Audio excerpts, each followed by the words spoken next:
જય હિન્દ, જય ભારત. ખેડૂત મિત્રો,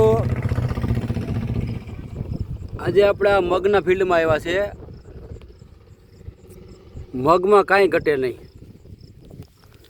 આમાં સિંગું થઈ ગયું છે. 45 દિવસના મગ થયા છે. આમાં મગફળી પણ દોઢકાની થઈ હતી, જીરું પણ 10 મણ ઉપર થયું અને મગ.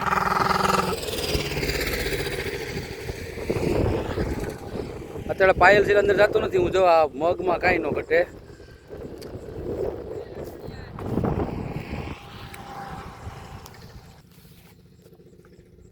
આને મગ કહેવાય.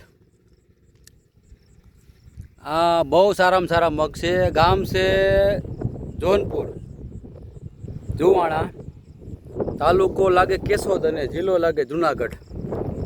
આ ખેતર રોડને કાંઠે આવ્યું છે અને મગમાં કંઈ ઘટતું નથી ભાઈ. જો આ ભાઈને 0-11 થી 12 મણ થયું અને માંડવી દોઢખાંડી થઈ અને મગમાં કંઈ ઘટતું નથી. સારામાં સારા મગ છે. તમે જુઓ, જમીન તાકાતવાળી છે, ફળદ્રુપ છે. સાણિયું ખાતર ભાઈ હમણાં જ નાખ્યું. પાણી મીઠું છે અને ખેડૂતની મહેનત છે. ભગવાનની કૃપા ખૂબ છે. તમે જુઓ, મગમાં સિંગુનું બંધારણ થઈ ગયું છે ને હવે આ પતિદીનો ખેલ છે બધો. તમે જુઓ, મગ છે એ 70 દીમાં તમારા ઘેરે પહોંચી જાય. અને સિંગનું બંધારણ બહુ સારું. તમે જુઓ, આમાં સિંગું તૈયાર થઈ ગયું છે. ફ્લાવરિંગ એવું જ છે.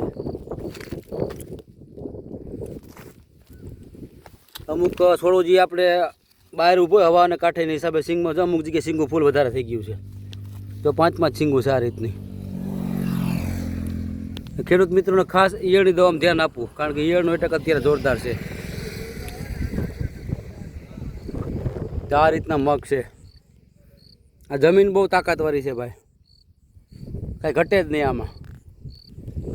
આ પાટલો છે આખા. કોઈ માનો કે આ 2 ખેતર થઈને 25 વીઘાના મગ છે.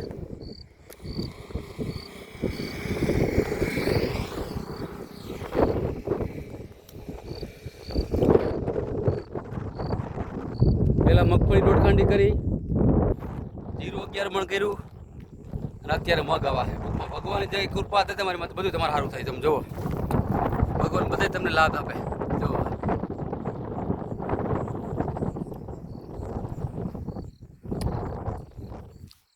આમાં ખાસ કરીને સલ્ફરનો ભાઈ ઉપયોગ ખૂબ કરે છે. સલ્ફર, ઝીંક, કાયમ 20-20-0-13 આ રીતે ટીપી રાખે. એટલે ઈયળની દવા મારી 3 વખત. જય હિન્દ, જય ભારત.